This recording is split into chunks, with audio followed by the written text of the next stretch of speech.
Welcome to The Dish, the show that uncovers the stories behind the world's most famous dishes. We are your hosts, Tomo and Megsy from foodfuntravel.com. Join us and expert guests for tasty facts, foodie secrets, and more.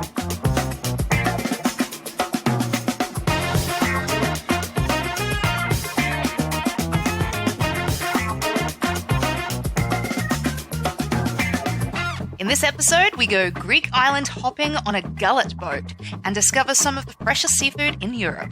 One of the main guys who's part of the family is called Uncle Manolis, and he owns a fishing boat as well. So the seafood that you're eating at the taverna, he is actually going out in the morning to catch it. It is the freshest possible seafood you're going to get, and it's like a ocean to table. Yeah. Well, yeah, okay. Why not? Yeah. Ocean to table, because they're catching it, they're bringing it in, they're cooking it, they're serving it. We chat with our boat's captain, also a trained chef, about how to cook the best lamb. Lamb is very hard to cook. If you don't know how to tender it, then nobody will get any pleasure. It needs preparation. You have to have good relation with the shepherd. You go to shepherd, you get the good lamb, then you prepare it, and when it's still fresh, you tender it, and you can give it, and you can see the smile on your guests that they are really enjoying it. Plus, beyond the food, we reflect on how island hopping is one of the best vacation experiences we've ever had. How stunning every single bay they took us to was. Crystal blue water. Incredible scenery that you just will never forget. Absolutely mind-blowing. Yep. Seeing the bottom of the water and the colours changing and the sunsets, sitting on the boat in the water at the end of the day. Well, we also quite often just slept up on deck, and you could lay up there and just watch the stars.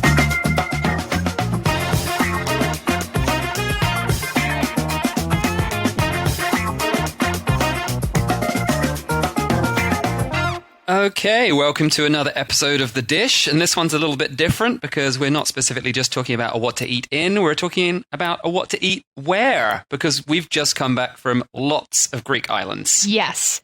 Island hopping around Greece has been one of our absolute must-do bucket list items, and we are so happy that we got the opportunity to do it this year, traveling from Kos to Samos. Yes, so Greece has lots and lots of islands. It's actually estimated to be somewhere between 1,200 and 6,000 different islands if you include all of the tiny islets as well. But only about 230 of these islands are really inhabited. Yeah, I mean, most of them you don't want to live on. No, it's just a rock with a goat. Yeah. It's pretty much. So, we went to some of the inhabited ones. We went past some of the less inhabited ones.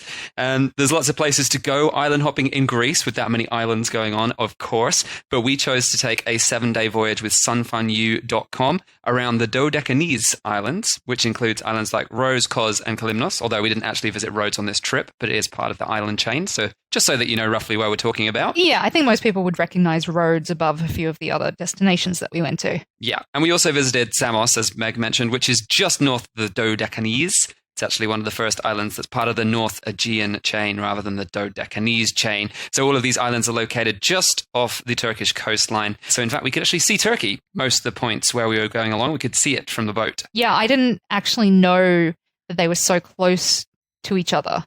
But yeah, crazy close. Could have still used my Turkish SIM card there. Yeah.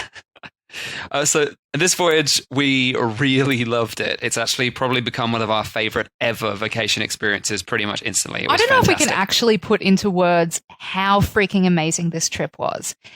We were super excited to go on it.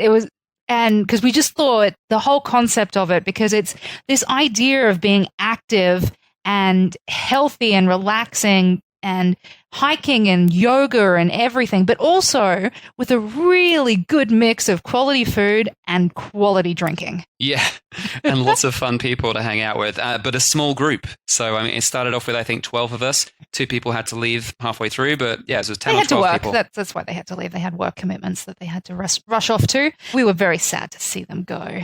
Yeah, so it was a hell of a lot of fun, and of course you're going to learn about that in this episode, and you're also going to find out what sort of food we're eating when we are visiting the islands, and what sort of crazy food the captain was cooking up on the ship. We'll be talking about him in depth a bit later on. Captain Cool. He was cool. He was super cool. All the girls loved him, and all the boys wanted to be him. But first, let's do some quick history on the region and some of the historic influences that have affected the cuisine. So the islands those Dodecanese islands were mostly Greek throughout antiquity, with various people, of course, battling over them, as is the way in these regions in Europe. There's always been someone trying to take your land. Rhodes actually signed a treaty with the Romans in 164 BC, so they sort of became a bit Roman, but they were actually autonomous under the wing of Rome, so they still remained very much Greek. And the island of Kos, which is where our voyage started, is famous because it is the home of Hippocrates, or was. He's dead now. And you might They know have him cryogenically kept. Like, you can go visit his head if you want. Yeah. Not. You might know him from such famous things as the Hippocratic Oath in medicine, so you probably heard of him. When the Roman Empire split from east and west, it formed the Byzantine Empire in the east, and the Dodecanese Islands became part of that. Then the Venetians turned up, and the Genoese from Genoa also turned up, and they both sort of fought over that area for a while. Eventually, the Knights of St. John turned up. There's all these different people. Everyone gets invaded all the time. 14th century, they turned up. They took Rhodes and most of the other Dodecanese islands, and it became a really important strategic point for them for a little bit. Then the Ottoman Empire turned up. 1522, they went, we'll have these. Thank you. That's what they do. But it was actually quite surprising. Most of the islands were still sort of Greek autonomous during that period. So although they were being ruled over by the Ottoman Empire, the Ottomans didn't even really send people to live there. Well, Only Rhodes and Kos had Turkish settlements. Honestly, trying to rule over 6,000 islands, keeping them all in check, plus also their own empire, because the Ottoman Empire wasn't tiny. They were probably like, you do what you do. Send us some money. Yeah, exactly. That's pretty much exactly what happened. So those Greek islands paid some tribute to them, and the Turks just went, yeah, sure, whatever. All right, we can't be bothered to try and manage this many islands and small settlements. Yeah. Someone came on shore and shook their finger and went, be good. I'm going now. If I have to come back here, there's going to be a war. So be good. Send me some money.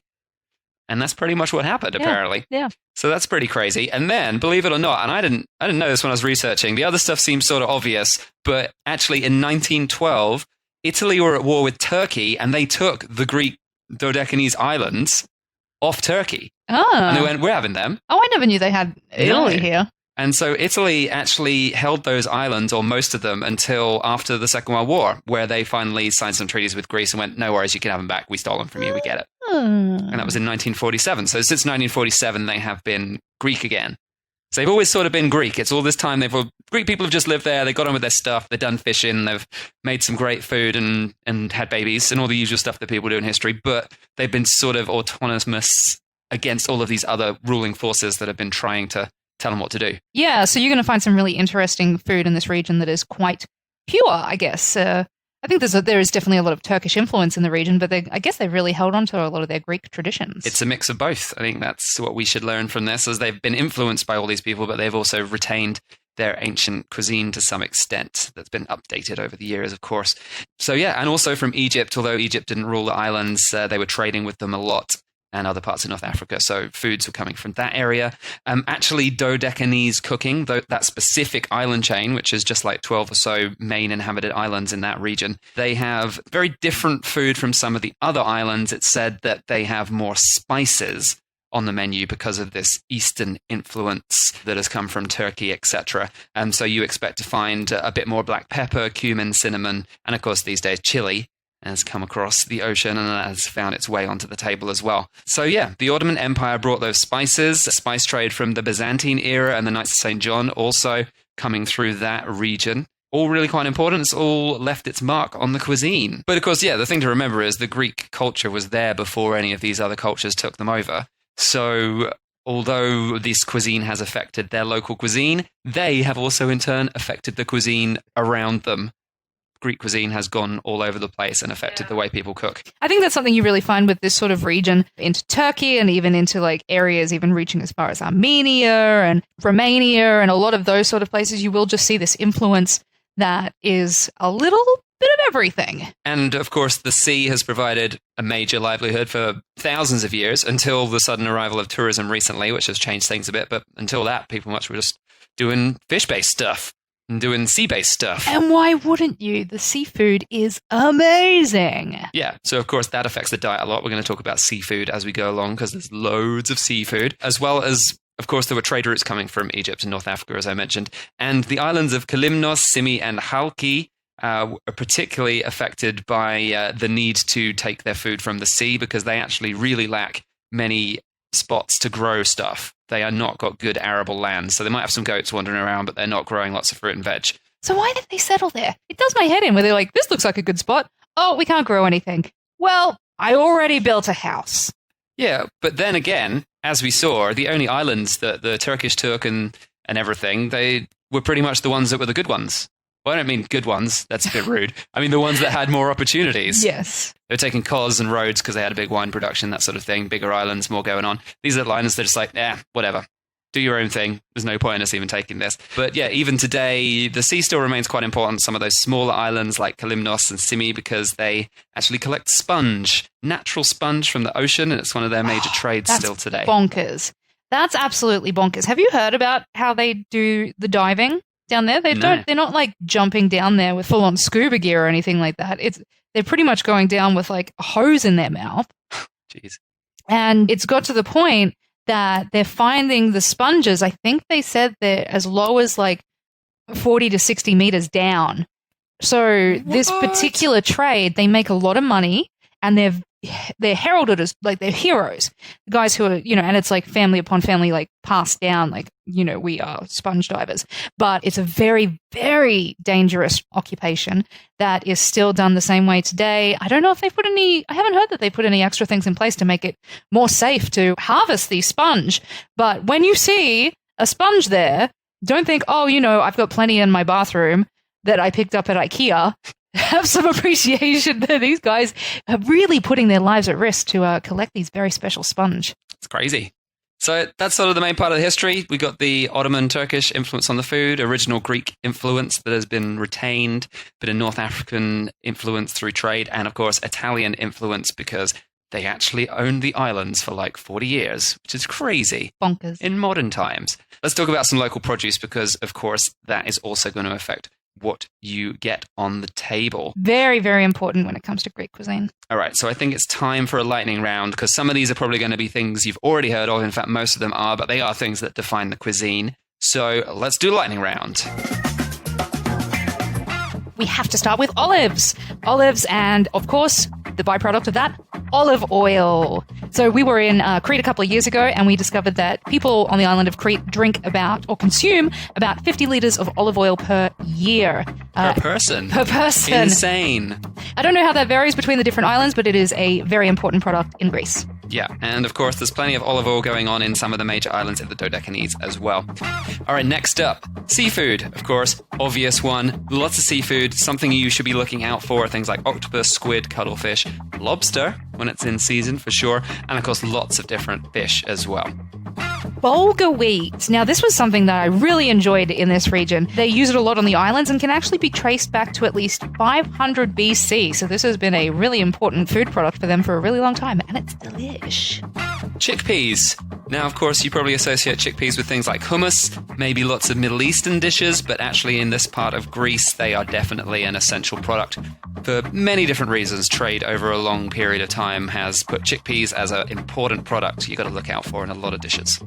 Honey or meal that they'll call it in this region. And this is really important. They will have hives in the countryside and all of the local herbs that they have growing. So you'll have stuff like thyme and oregano and also sage. It actually gets infused in the honey and makes it so spectacular. Yeah, lots of honey on lots of dishes. Sesame seeds and sesame paste, also known as tahini, may have originally reached the islands because of trade with North Africa or possibly through Turkey. But it's actually, sesames are native to the Indian subcontinent, so the internet tells me. I had no idea. Because you don't see as much sesame there as you do in the Middle East, but it moved through the Middle East towards Egypt from there.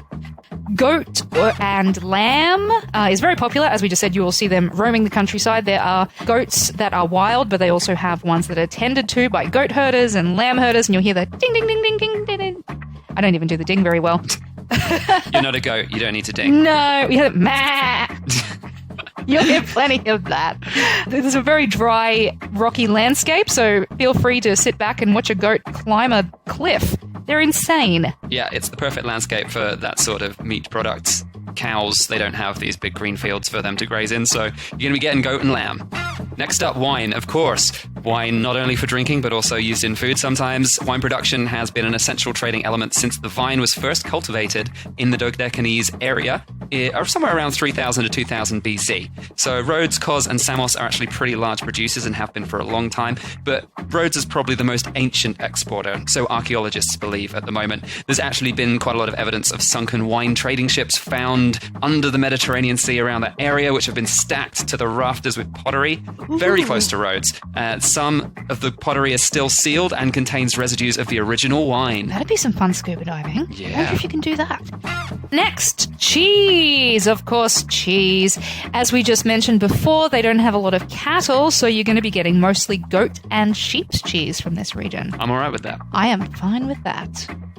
And of course, fresh fruit and veg when they're in season on the islands that can actually grow that sort of stuff easily. Things like tomatoes that are more recent, coming from the Americas, but also traditional foods like figs, pomegranates, grapes, and, you know, all your regular stuff, cucumbers, that sort of thing. They all grow nicely in that hot climate.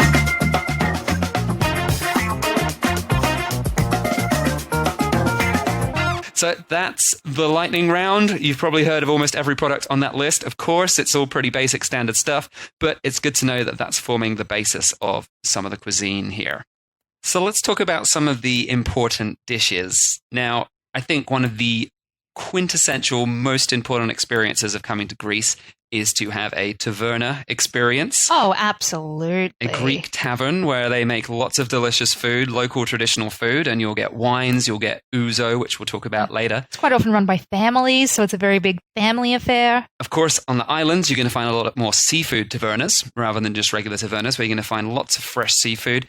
And we found a little place on Samos that was just fantastic, fully traditional, family-owned, and really, really awesome.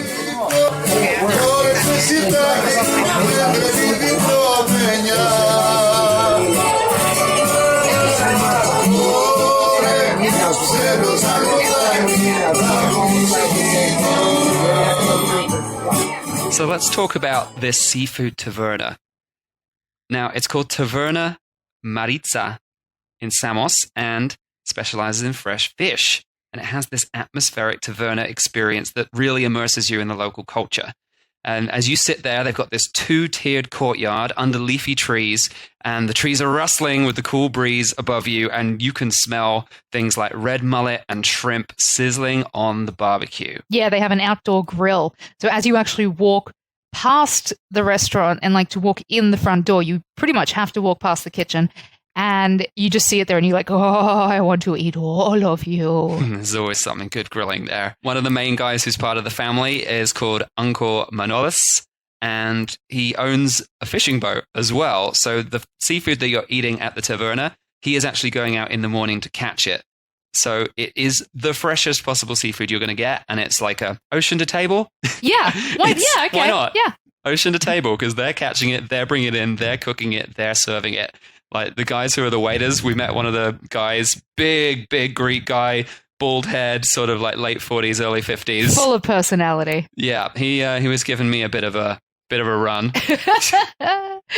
Yeah, you can expect a little bit of They like to joke with you. Yeah. Especially if you're a tourist, it's they all like to mess with good-hearted. you. It's fun. That's what makes it the family experience. You know, they give you a bit of crap and you give it a bit back, and it's all lighthearted, good fun. So yeah, some of the families out fishing, some of the families waiting tables and chatting with the customers, and some of the families cooking up the food, which is pretty amazing. And this taverna is just a few minutes walk from the waterfront, and the waterfront itself is really touristy. Get away from the waterfront. It's horrible. Yeah, it's all right for a drink because it's got a nice view and it's in the harbour, but the waterfront in Samos, although it's pretty, is just full of tourist restaurants, which are a little bit hit and miss on the quality.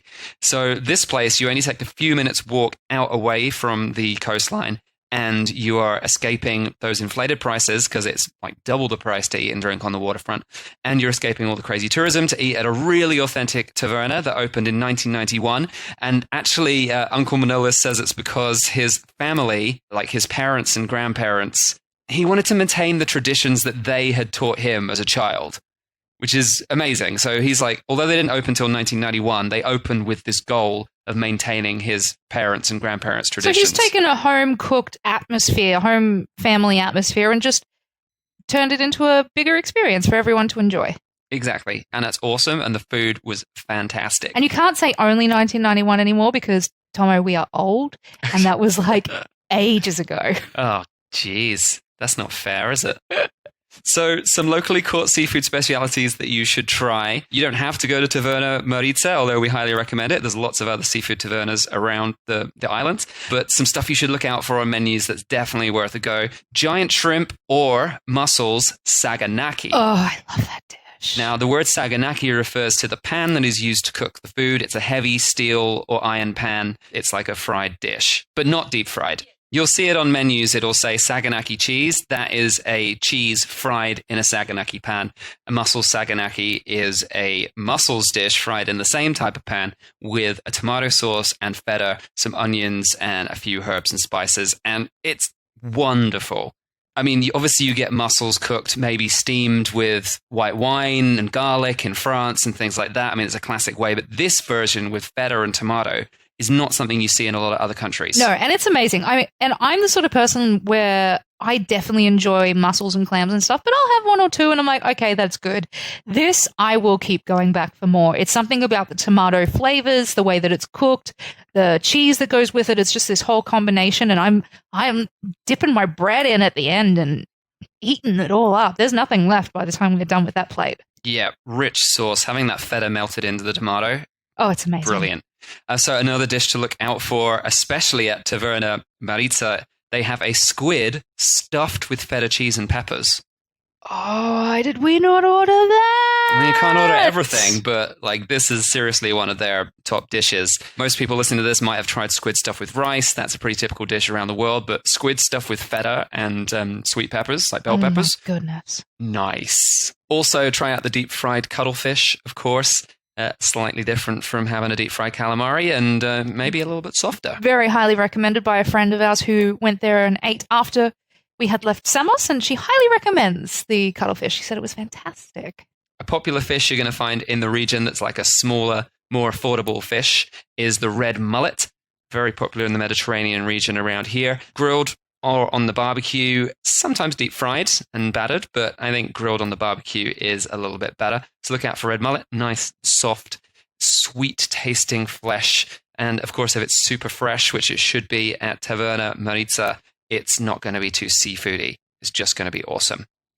Swordfish, also available around here. So if you haven't had swordfish before, that is popular. I do like a swordfish every now and then. It's if you haven't had swordfish at all, which I know some people won't have done, it's a very, very meaty fish. It's almost like having a pork steak, but with a hint of fish. Yeah, I'm not the biggest fan of fish for the reason I find that it can taste too fishy. So the two things are covered by this restaurant. It's like swordfish is not a very fishy tasting fish. And two, this taverna just like serves such fresh fish. It certainly is not an issue at all. And another thing to look out for in the region, not necessarily at the tavernas, is a small fried shrimp dish with chili flakes, often served as a street food. It's a speciality on the island of Simi. So if you are hopping around the Dodecanese and you get to go to the island of Simi, then you can try this one out as well. But you might find it in some restaurants, so do look out for it. Okay, now we talked about seafood because that's probably a number one thing you're going to need to eat seafood. Absolutely. And seafood mixed with feta cheese apparently is the way to go. Very cool. But speaking of cheese, you got some stuff about some local cheeses, right? So what are the local cheeses people need to try? Okay, so there is a particular cheese that is famous from the island of Kos. And this one, it's called Posa cheese. It's also called Krasotiri Ko as well. So it does have it's a bit confusing having that name. But krasi is actually Greek for the word wine. Ah. And we're probably pronouncing it wrong, right? Oh, I'm sure I am. Yeah. It's probably krasi. Krasi. Who knows? Am I sounding more Italian? I don't know. So the way that this cheese is unique is because they take the goat's cheese and they submerge it in the krasi, which is also, it's sort of like the dregs of the red wine. Oh, it's like the leftover stuff from the winemaking process. Exactly. Nice. So the rumor, whether or not you believe in the legend, it has it that in ancient times, when Kos had a shortage of olive oil, which was usually used to preserve the cheese, the residents turned to this sort of crasiposia, which is the dregs of the wine, to mature the cheese instead. And they added sheep's or goat's milk, and that's what they used. And now it is quite popular because it actually gives it this bronze coloring around the outside, and it really does stand out. Like if you see it on the island, and there's a couple of other islands that do it as well, but it's very, very popular for Cos. And you can see this bronzed colored cheese because it's been sat in wine. Interesting. Exactly. So apparently this cheese is very popular to have with pretty much everything from salad to fruit to just having it with your Greek coffee. Can I have it with wine? Wine cheese with wine? I'm pretty certain you could have wine cheese with wine if you wanted to. Good. They also say it tastes fantastic with watermelon in the summer. All right. We didn't try it with watermelon, but next time we'll try it with watermelon. Yeah, see what exactly. happens.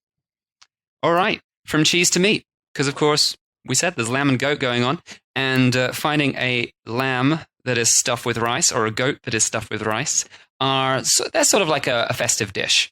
So one of these is called muuri, which is lamb stuffed with rice, specifically from the island of Kalymnos, although I'm sure you can get it pretty much everywhere, but it's one of their original specialities. And kapamas, which is an Easter dish from Rhodes, which is a whole baby goat stuffed with rice. Holy dooly. So, obviously, stuffing meat or vegetables with rice, did it come from the islands? We've got no idea where it originally came from. We might be talking about that a bit more later. It's complicated, but these are two dishes that they do that you can look out for. Stuff Stuffs in stuff. Is very complicated to knuckle down where that came from. And Greece does lamb and goat so well. They also do stuff and stuff very well too. They do stuffed in stuff. It's important.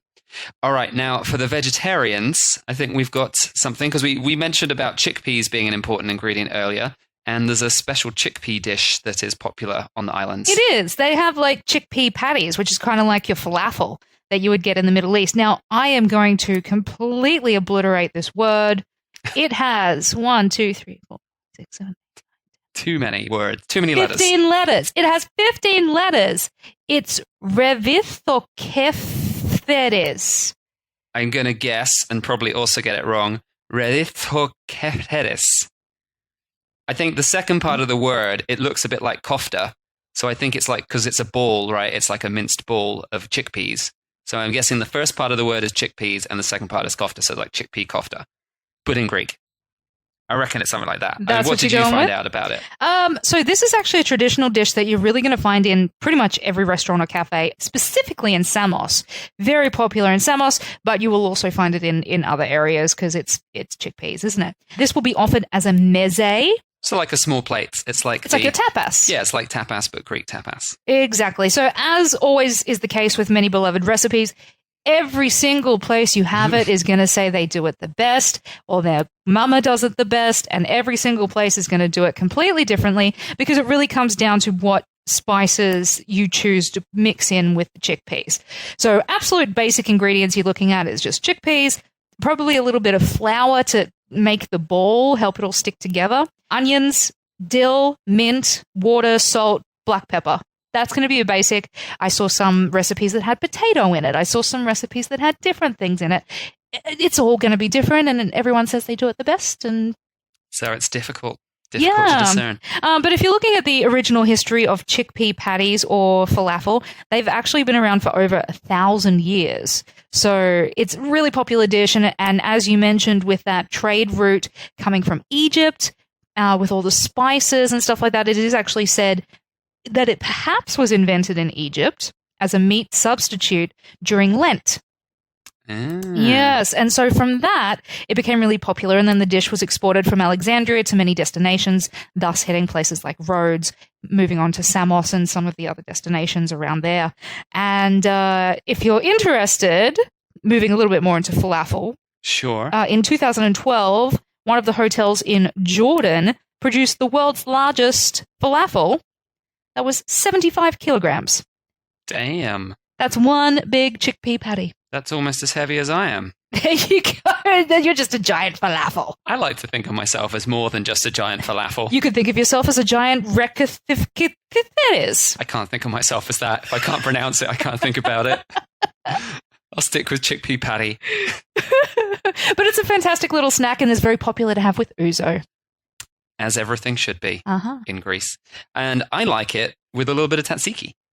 Oh, of course. I'm sure most people listening already know what tzatziki is, but the famous Greek yogurt dip mixed with cucumber. I mean, I say Greek. It's a Greek word for sure, but I'm sure other people in the region claim it's theirs as well, because that seems to be the argument that goes on. Everyone claims the food is theirs when it's not. But tzatziki, definitely, that sounds like a Greek word to me. That's not a Turkish word.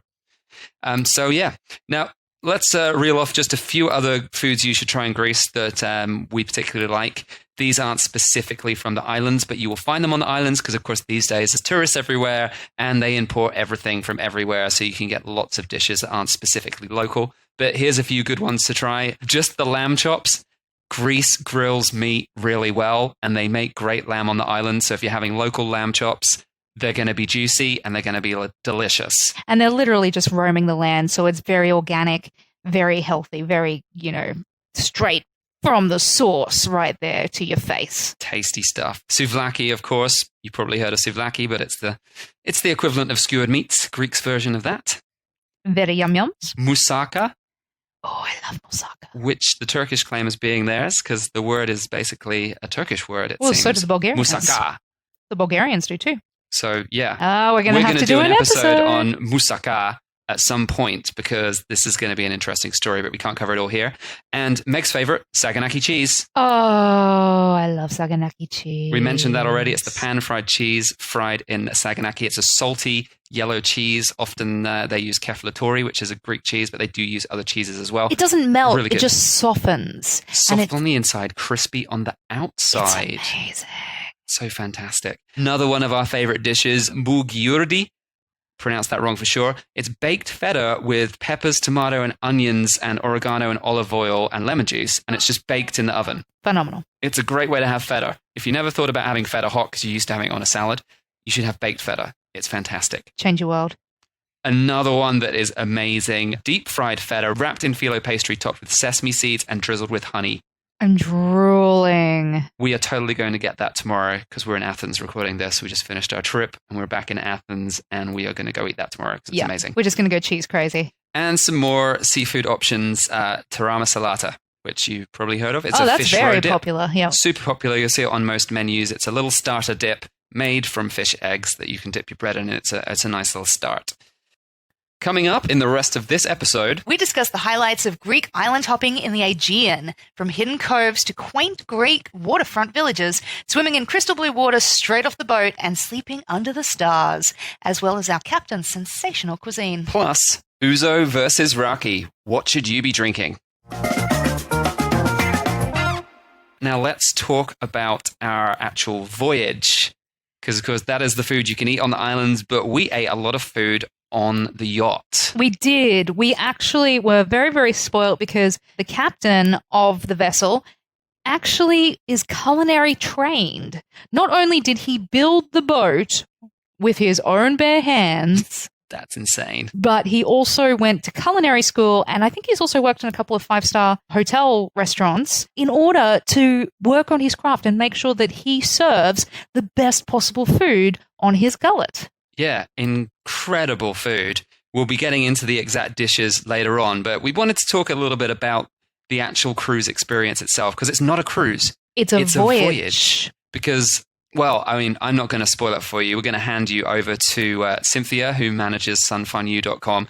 She's going to tell us a little bit about exactly what the experience is that you're going to have if you take a trip with her. And it really was phenomenal. Tell us the concept behind Sun Fun You cruising in the Greek islands and Turkish islands. The philosophy behind the travel that we do for Sun Fun You has a lot to do with trying to figure out what the best week-long experience for our guests would be, which is balancing active, authentic vacations with a whole lot of fun.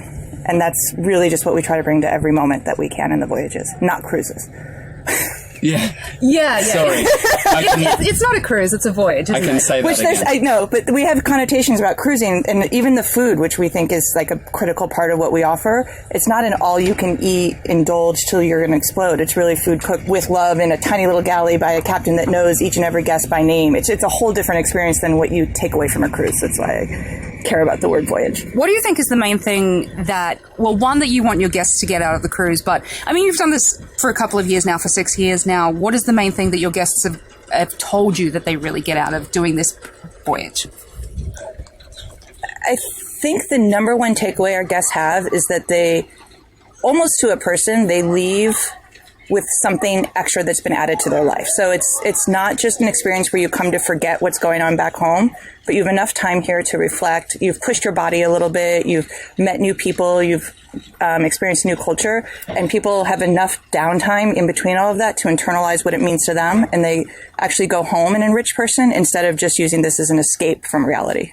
I think that's the number one takeaway that I try to make sure all our guests have. I think that's really fantastic because we've spent time in Indonesia and we've spent time in different places where, sort of wellness things. And it's like you go to some place, India as well. You go to some place and it's like, I'm just not going to talk for 10 days. Where, yes, you can do that if that is your choice. But here, I think after just experiencing the whole week being on here, it's about talking, it's about interacting, it's about laughing, but also having still the time for yourself to process everything that you might need to be processing back home. I felt like it's the whole package of life without the work part. This trip, it really felt like leading a perfectly balanced life, but without the stress of modern living and work. That's sort of how it came across to me. You've got swimming and exercise every day, really good wholesome food that's well made, so you are just gloriously happy with your taste buds and your belly.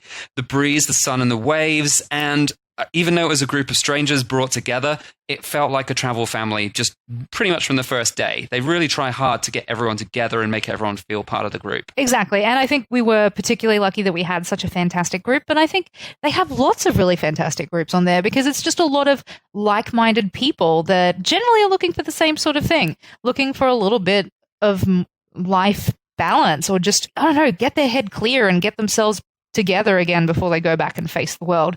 And I definitely found that so much stress was just instantly gone with just simple things like taking extra time to read or allowing myself to have a nap or, to go for a swim or just, see amazing views on these incredible hikes that they would take us on. It's so hard to put into words exactly how special this experience was, but it is absolutely one of the best things we've ever done. And I just want to keep doing it again and again and again. Yeah, and what was surprising and definitely what Cindy was trying to get across in that clip was unlike a cruise and unlike a all-inclusive resort where you're basically there to just overindulge, lie by a pool and then eat again and then drink again, the complete level of balance that we had between exercise, fun, interaction with other people. I mean, even at all-inclusive resorts, you don't always get interaction with other people. You may chat with someone, but you might not make friends. Yeah. Whereas here, we were always pulled together as a group, and we were always given an opportunity to create friendships, to have fun. And we're going to be talking about some of the activities we did later in this podcast. But we left the voyage feeling completely re-energized. Yeah, we were active. And we ate. We didn't feel like we got fat, but we felt like we ate whatever we wanted, and it was great. I definitely feel like I ate whatever I wanted, and yet I feel like I walked off there and actually lost a little bit of weight. Yeah, it's crazy. Now, let's talk about the captain and the captain's food, because as we said, he's a bit of a legend. Aegean. Yeah, Captain Aegean.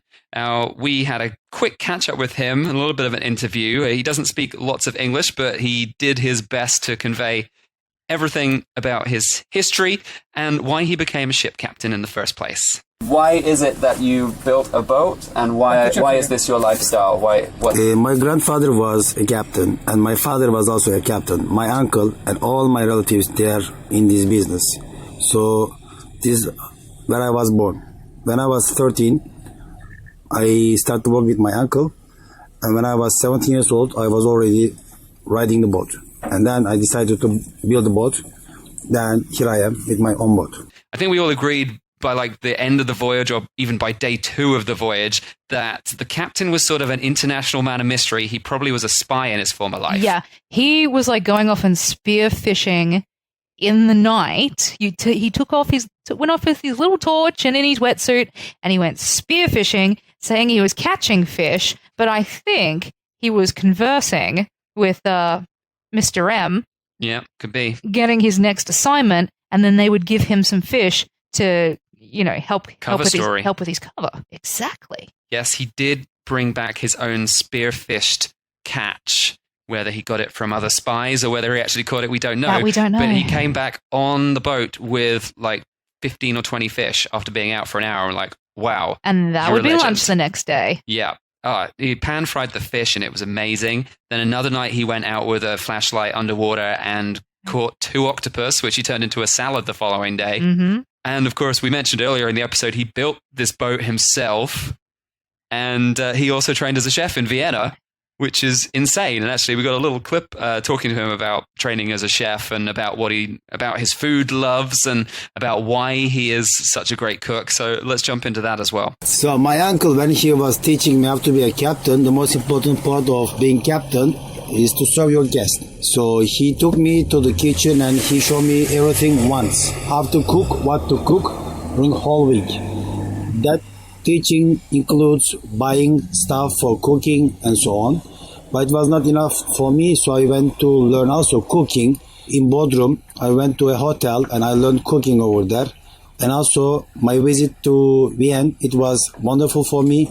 Also over there, I learned also many things about cooking. So first, my uncle, second, hotel, and third one in Vienna, Austria, I learned cooking. So yeah, Vienna, the capital of Austria, if you didn't get that, because the captain's accent is a little strong. The captain is super passionate about food and family. In fact, that's another random fact about him. The honey that we were eating on the trip, he said, actually came from his brother's farm. So, like, what? How many more layers can there be to this guy? It's and just also crazy. Mehmet, who was one of the cabin hands helping out around the deck, was his nephew. So it's all very much in the family. Yeah, it's crazy. And the captain did cook for us a lot. So although we ate at some tavernas offshore and did some other things, we did eat a lot on the boat, and it was just fantastic food. I mentioned the octopus and the fried fish that he caught underwater himself, but there was one other speciality that I just... The chicken? Is it the chicken? Are you talking about the chicken? I haven't mentioned the chicken yet. Oh, okay. With the chicken was great. We'll talk about the chicken maybe after this, but there was one other speciality that Meg didn't love as much as me because it's not her thing, but I absolutely fell in love with this dish. So let's jump into the interview with the captain on that one. What is your favorite thing to cook? Lamb. Lamb is very hard to cook. You have to know how to tender it. If you don't know how to tender it, then nobody will get any pleasure. Otherwise, you will feel like you are just chewing gum. That's all. But if you know how to cook lamb, you have to know the person first of all. It needs preparation. You have to have good relation with the shepherd. You go to shepherd, you get the good lamb, then you prepare it, and when it's still fresh, you tender it, and you can give it, and you can see the smile on your guests that they are really enjoying it. That's why they are doing this job. Yeah, as simple as that. Baked lamb and potatoes, but when it's done that well, and the meat's falling off the bone, and it doesn't taste super lamby, it's just wow. There was delicious crispy bits in there. Like, as you said just before, this was not my thing. I'm not a big fan of lamb. There was some good, tasty meat there, and those potatoes were divine. Yeah. We were pretty much fighting each other for the potatoes. All friendship was aside. It's like, I will fight you for a potato. I mean, because obviously when you have pork, you get crackling. But with this, it was like lamb crackling. Exactly. I mean, you don't normally get that unless the lamb is cooked to perfection. Often the skin is softer or whatever, or you don't even get... I didn't even know you could get lamb crackling, but he gave us lamb crackling. It was amazing. It tasted lamby, but not a lot, but just the right level, and crispy and salty and amazing. And the potatoes had gone crispy in all the fat. I mean, this thing was just full of oil and fat, which I guess came from the meat. Yeah. It was literally drowned in it, but it didn't feel like it was wrong. It felt like it was so right. Absolutely. And I guess that's probably one thing that we should mention, that you won't actually get any pork on this particular vessel. It is a Turkish boat, and everything that you'll eat on board will probably be either lamb, beef, even the sausages, beef, Chicken. turkey, chicken. Chicken. So yeah, don't expect pork, but you know what? You're not going to miss it. It'll be this interesting thing. Even Tom was like, I don't think I've gone this long without pork my entire life, and I'm okay. Because the food was so good. It was amazing. Some other dishes that the captain loves to make, specialities. Eggplant and tomatoes. Oh, that was so good. There's different versions of this. Saksuka is one of the names for this. This normally refers to the cold version, but he also does a hot version of pretty much the same dish. And just Wow. I mean, who knew that you could make anything just stewed in tomatoes taste that good? Once again, you're grabbing the bread and just dipping it in the leftovers to get more of that flavor because it's so good. And one of the reasons it probably tastes good, the captain's actually shared one of his recipes for this.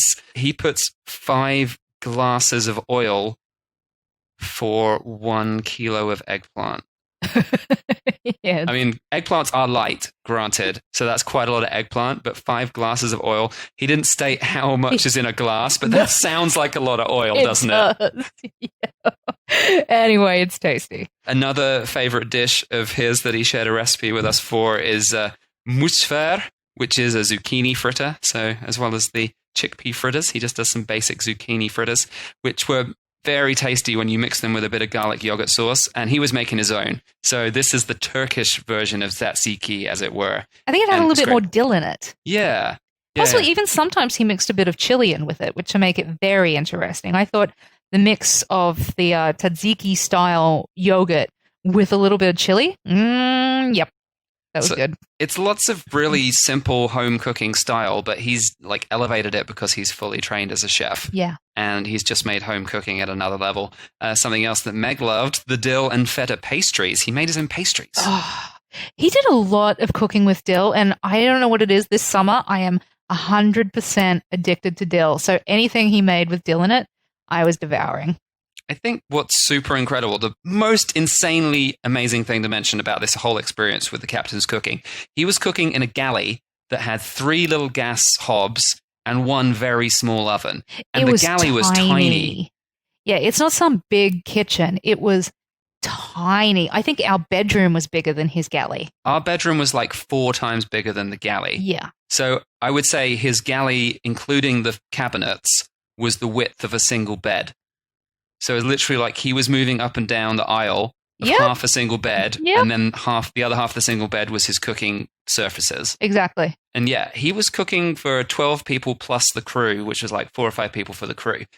And it was coming out amazing. We got and cakes, hot. We got pastries, we got baked lambs. I don't know how he did it. Yeah, I've got no idea at all. And did it all with a smile. Homemade meatballs, Turkish-style tomato bulgur.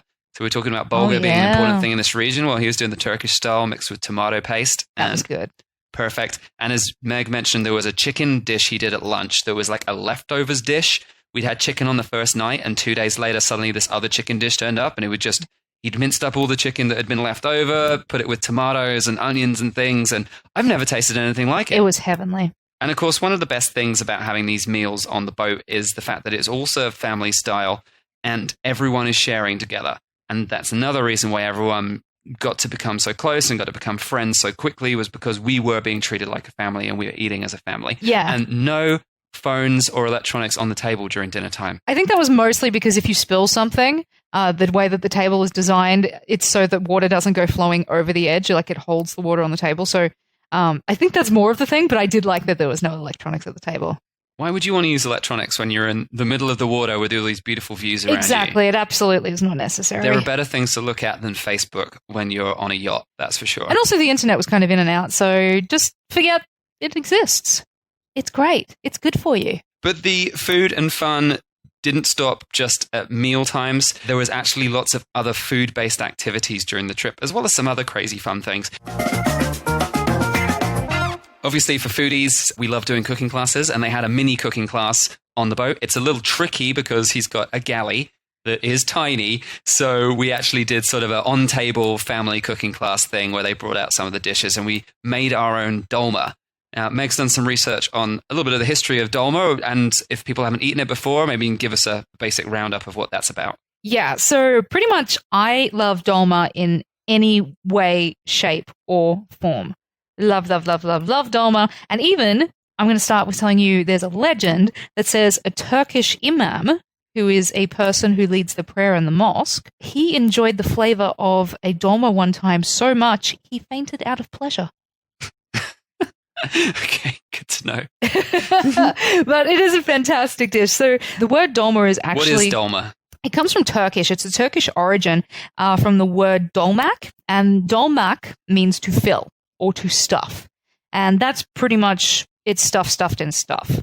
We're back at that again. Always. We always end up somewhere near stuffed in stuff. So yeah, the word dolma is Turkish from dolmak. The plural in Greek is dolmades. And this is sometimes used in English. We shorten it to dolmas. And that's where we get those names from. The exact origins are actually unknown. I've read claims from Turkey, from Greek, from Armenia, where they're called tolma there. But it seems like the original actually recorded version goes back to at least possibly about the 17th century, where a chef recorded several varieties, which included stuffed grape leaves, stuffed cabbage leaves, cucumbers, eggplants, apples, and quinces. And these vegetables are all stuffed with a rice filling, or it can include meat as well. So it's like different stuffings like meat, sauteed mint, rice with saffron, all different things can go inside. But so the Turkish version is just like generally something stuffed inside something else. So essentially, yeah, the word dolma is pretty generic. It refers to a lot of different things that are stuffed. Pretty much. I think from what I saw, I'd have to do a little bit more research, but the original dolma was probably a whole eggplant that was stuffed with onions, garlic, and tomatoes. And it's just variations of that have gone all over, the Mediterranean and Middle East, and we have very, very many different variations of it. On the yacht, we made stuffed peppers stuffed with rice, and we also made stuffed vine leaves. And a few of the other guests were from Turkey. And we had one very special guest who everyone called Mum because she was the oldest and because she was on there with her daughter. And she was very particular about how you wrap and roll the vine leaves to make dolma. Yes. And she was making them like little tiny cigars, like cigarillos. Very much Turkish style, Turkish Armenian style. They're, like really tightly wrapped cigar, where in Greece you'll find them to be a little bit fatter. Chunky like, I don't know what you call that, like a thumb. Yeah, like chunky, a thumb, like a thumb-sized or a little bit bigger. But yeah, she was making these tiny, skinny little cigarillos. So yeah, she was very impressed with my dolma making skills, apparently. She gave me a few compliments in Turkish. We ended up making some very tasty dolma for lunch. Yeah, I'm sure there'll be some photos in the show notes of the dolma we ate because it was delicious. This is a parental advisory. It is not particularly rude, but if you have young children, you may not want them to listen to this. Or teenagers, perhaps you might prefer them not to listen to this. This section is going to be about 2 minutes long. But it's not offensive. There's no swear words, but you might prefer there is a them not to listen to word it. that we used that might be seen as offensive, but we didn't do it. All right, now let's talk about something other random, not food related, but definitely a lot fun. We had a backgammon orgy. I don't know why you guys came up with that name. We just played a lot of backgammon and swapped a lot of partners. But there was no orgy. Well, it's the equivalent of a backgammon orgy because we were all playing with each other. We were drinking quite a lot and we couldn't really remember the night after or the day after who we'd played with the night before. Multiple swapping of partners and whatnot. Yeah. I would call that a backgammon orgy. Why not? You could call it a swingers party. Backgammon swingers party? Yeah. Maybe. Yeah, it could work. Still, it was a lot of fun. It really brought the group together that we all had this. We had a tournament. We had a backgammon tournament. And by the end of it, we got to the final. One of the ladies from Germany, she was in the final against one of the other captains. Our ship had two captains from Turkey, Captain Aytekin, who we've talked about. It's his ship. And from Greece, Captain K, who was on there because you're sailing in Greek waters. So they had a Greek captain as well to make it a bit easier on the bureaucracy, which kept things nice and smooth, which was great. But yeah, they made it into the final. We had all these different rounds. We were all playing each other to get through the final. And it was a lot of fun. It was loads of fun. I haven't played this much backgammon since I was like 16. It was amazing. Yeah. And it was also something that if you are a beginner, everyone sort of gently guided you through learning. I mean, Vera had never played before, and she's the one who came through to be playing against the captain in the finals. Yeah, and backgammon is an incredibly popular game in Turkey and Greece, so it was very fun to play the guys from Turkey and from Greece who were experts, and, we all learned a bit from playing against them as well. So it was pretty awesome. Now, a couple of other things we want to talk about. The beer and calamari party. Oh. Hello, because calamari, of course, you're going to get some super fresh seafood. You just say beer and calamari party, and you've got pretty much 50% of the world excited. Yeah. Like, a lot of people paying attention right now. Yeah, everyone was like, oh, what? It wasn't so much of a... It was a celebration after a very long hike. The party sounds better than celebration. Yeah, I took the hike. Meg didn't take the hike. It was an optional thing because it was a very hardcore well, a semi-hardcore hike that was about 13 miles, I think, 12 miles in total, and it was over some very rocky terrain. It took us about 3.5, 4 hours. But, I mean, we got lots of exercise, and then we felt great celebrating by eating tons of calamari and fries. And, of course, it's the freshest calamari straight out of the water. Mm-hmm. So the guys from the boat, they drove it around the island whilst we hiked over the island, over the mountain. And then we arrived to this beautiful bay. I mean, all of the bays, we've barely even mentioned how stunning every single bay they took us to was. Crystal blue water. Oh, you just have to dive in. Each more beautiful than the last. Yeah, incredible scenery that you just will never forget. And that's why you don't need to look at your phone, because when you're seeing that stuff, you just can't help but want to jump in rather than look at your phone. It was, yeah, absolutely mind-blowing. Yep. Seeing the bottom of the water and the colors changing and the sunsets sitting on the boat in the water at the end of the day. Well, we also Amazing. quite often just slept up on deck because you could lay up on the top deck there and they had like cushions, like big full-size cushions. bed cushions. And yeah. you could lay up there and just watch the stars. And the first night, it was me and 2 other ladies up there, and we were just shooting stars and watching, pointing out the different constellations and stuff like that. And to sleep under that was truly amazing. Yeah, the boat's rocking just a little bit back and forth, and that sort of puts you to sleep, but you're looking up at the stars at the same time, and there's barely any light pollution, of course, because you've sailed away from all the towns. In this voyage specifically, their whole plan is not to take you to just the big towns. They take you to all these quiet little bays where it might be you and one other boat, or maybe no other boats at all. Quite a few times it was just us in one cove or bay by ourselves, and we could just lie there pretty much with silence and the beauty of the stars. That is another life-changing part of this thing. If you've never got to do that in your life, you have to go do that. When was the last time you slept under the stars? Ask yourself that. Quite a few years ago for me, I think. Yeah. Has been a while. So yeah, beer and calamari party. Let's not forget that. No, that was an important part. Yep. It's not really a party, but it's a lot of fun eating some great calamari with views of a beautiful little cove. So fantastic.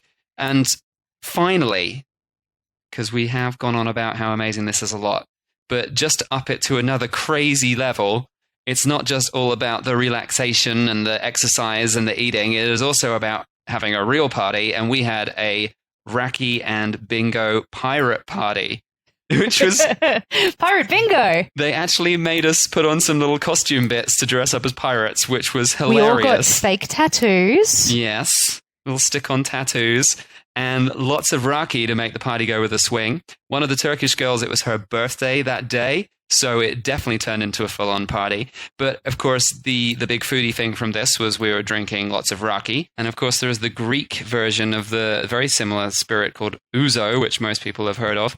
And what is the difference? Like, they're obviously competing over these two, because Turkish are going, it's Raki, and Greeks are going, it's Ouzo. What's going on with that? Okay, so essentially, it's all sort of based around sort of Sapporo and sort of like Italian grappa.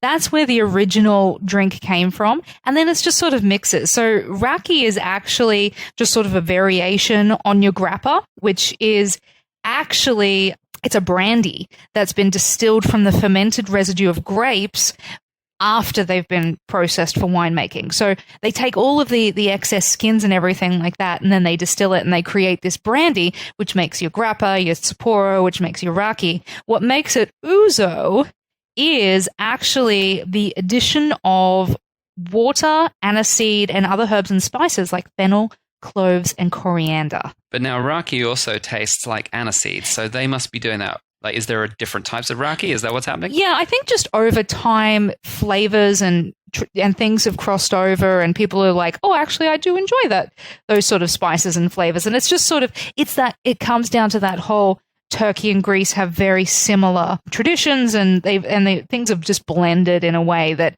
you do get a lot of like sort of similar flavors when it comes down to it. So Turkish Raki, from what I've had, have always had aniseed in, but Raki from other parts of the Balkan region have not had aniseed in.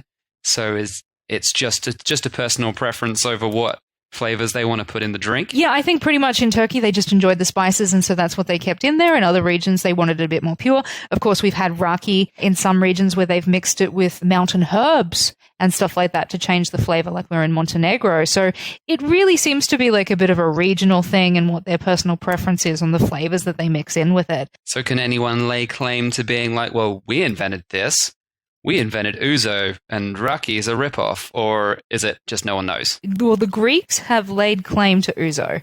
They're like, that is ours, that is 100% our thing. Because in 2006, the government ruled that Ouzo can only be made in Greece, and it even received an EU-approved protected designation of origin, which is exactly similar to like your Italian wines and their DOCs, champagnes and stuff like that. So it actually has that label saying Ouzo is Greek. This is 100% made here. I don't know particularly about Raki, whether or not anyone's laid 100% claim to that, but Ouzo is 100% Greek, and they've got that protected designation of origin. Ouzo obviously seems to be a fixed style, whereas Raki seems to be flexible with what you can do with it. Exactly. So there are some very specific do's and don'ts when it comes to drinking Ouzo. Ah, okay. Do not put your Ouzo in the fridge to chill. Right. Good to know. Do add ice cubes to cool the drink. And also when you add ice cubes, it gives it that cloudy, you add water and ice cubes and it gives it that cloudy and sort of dilutes it. Yeah, that's like magic. How does that even work? I don't exactly know what the specifics on that one are. I might have to research that a little bit further, but there are two different ways of certainly drinking it. You can dilute it with the water, which most people say is a pure way to drink it. Some people like it straight up, but I think the most popular way is ice cubes and water. I think diluted's more fun because it goes milky in the glass, whereas just straight up, it's hard. It's a bit rough. It's really rough. Yeah, it's a bit rough. Also, another do not drink it on an empty stomach. So it's not an appetizer. It's always an after-dinner drink. Well, it is technically an appetizer, but you shouldn't start on an empty stomach. You should enjoy it at the same time with a selection of mezes. So there we go. Lots of crazy things. We also visited a natural winery on the island of Lipsy, Dimitri's farm, which was a lot of fun. Heading out there and trying some of their natural wines that are made in a very traditional way. Wonderful place. And they're 70% self-supporting, which is absolutely insane. Yeah, they grow Very most impressive. of their own fruit and veg. They're rearing animals out there, so it's like a farm winery. Cutest little kittens you've ever seen in your life. Kittens everywhere. Dimitri's giving them away to anyone or steal one away in their backpack. I almost took one. They have so many kittens, they just don't know what to do with them. I would be happy to adopt a kitten. Yep. But unfortunately, customs don't like us carrying cats everywhere we go. Boo. So, yeah, lots of really cool and fun things on our Sun Fun U voyage. As we said at the start, it really was one of the best vacation experiences. And people sometimes say to us, like, you're so positive about things. Like, you think everything's great. It's like, no, we only talk about things that we think are great. If we think something's rubbish, we just don't mention it. So there are lots of things that didn't make it into this podcast because we went, well, that food wasn't so good. But the food that we've talked about has been fantastic. Exactly. That's why we're talking about it. I mean, no one's tuning in to hear a what not to eat in Greece episode. That's just going to be, that's a downer. Let's be positive about the world of cuisine. Just eat what we tell you to eat and then you'll be fine. We won't need to do what not to eat episodes. Eat the stuff that's great, talk about the stuff that's great, and don't worry about complaining about the stuff that's not great because, whatever. Who cares? Let's not talk about that. Move on. Exactly. Although I have to point out that actually everything on the voyage was absolutely fantastic. The food cooked on the ship was great. We're more saying some of the stuff that we had off ship in some of the touristy restaurants were not as good. The ship food was sensational from beginning to end. Yeah, we were very happy with that. But I think the number one takeaway was just the way that it was such a voyage of balance. As well as all of the foodie activities and all the amazing food that the captain cooked, the crazy times we had with all the people we met, the amazing swimming, hiking. There was also a yoga instructor on board. So it was just everything all at once. It made you feel like you could indulge, but still be healthy at the end of it all and rejuvenated. Yeah, I want to do it. As I said before, I want to do it again and again and again. I came off feeling better in mind, body, and soul than I have felt in quite a while. Because it just, for people like us, it just ticked all the boxes that we needed. It wasn't some hardcore yogi retreat where everyone was a vegan and have been doing yoga on their head since they were 3. It was, people just enjoying doing yoga because they enjoy the stretches and they enjoy yoga. And people who enjoy drinking were having a good time drinking and playing backgammon and doing that. And everyone just embraced everyone else's loves and everyone else's space, but also some really good conversations happened. I could gush forever. And as we said, we genuinely feel like it's one of the best experiences we've ever done for a vacation. And that's why we actually want to do it again. Next time we want to do it, though, with you guys. We want to take some of you guys on this trip so that you can experience what we experienced, and even maybe a little bit beyond in the food thing, like a few extra food stops that we really loved, that we found that we want to add to the trip to make it even better. Yeah, we want to just put the feelers out there for a Sun Fun New meets Food Fun travel experience and see who would be interested in hanging out with us on this gullet, experiencing all of these things plus more for a week. So yeah, if you've got some free time in September 2019 and you would like to go on a life-changing voyage through the Greek islands with all the beauty, the balance, and the incredible food, and hang out with us, and we can talk to you about all of our food adventures around the world through 91 countries at time of recording. It's going to be more than that by the time you see us next year. Hell yeah, Will! Then just send us an email at megsy@foodfuntravel.com and just let us know that you're interested. Of course, be aware this is an all-inclusive voyage. They're paying for all the food. You've got unlimited drinks on the boat as well. That includes the yoga instructor. Room is covered. Daily cleaning of your room. The Tour only guide. thing is gratuities at the end. But you know what? You're going to be happy to just be like piling out the cash because the crew is fantastic and absolutely deserve every cent of tips. Yeah, so it's a really nice standard of voyage where you're really looked after and everything is paid for. So it's not a super cheap, it's not a budget activity. If you want to go on a $500 island hopping voyage, you're looking at the wrong place. You'll probably be looking at least $3,000 per person. If you want a single cabin, there'll be a supplement for that as well. So if you are genuinely interested and you feel like you have that amount of cash to spend on a dream vacation, it's worth more than that. I think the prices will go up at some point in the future because it really is worth more than that.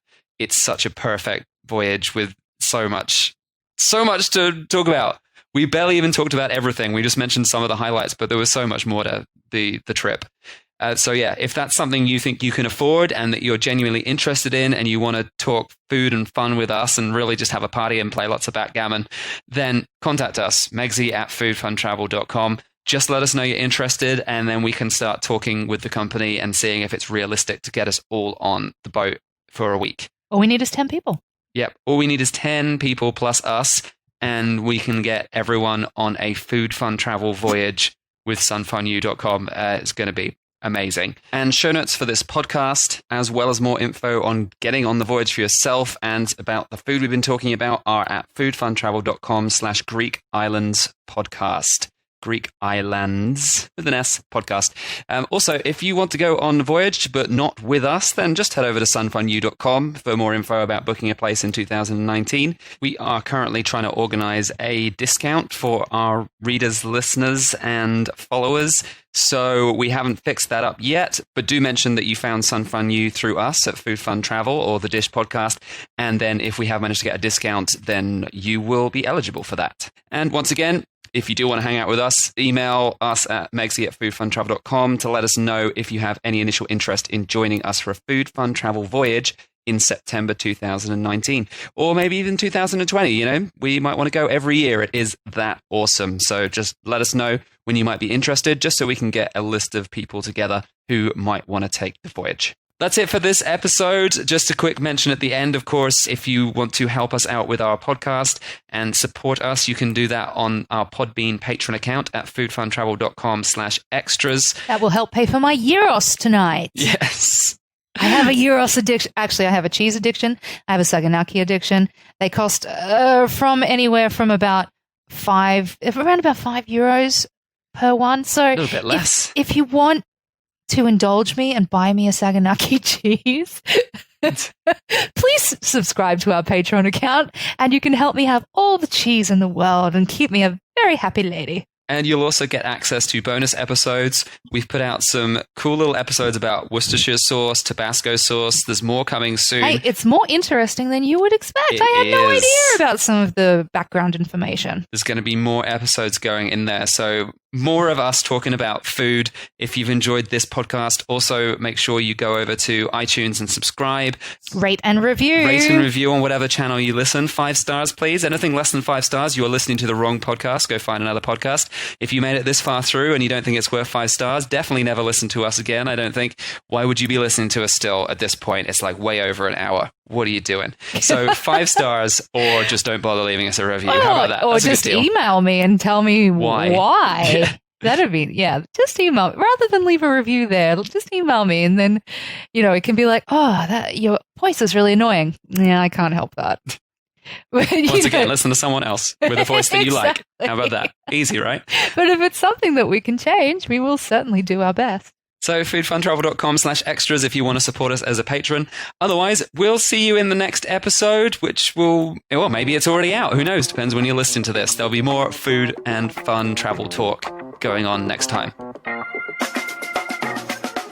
Thanks for listening to The Dish. Don't forget to subscribe and keep this podcast on the air by giving us a 5-star review on iTunes or wherever you listen. Also, come join our foodie community on Facebook in the Food Worth Travelling For Facebook group.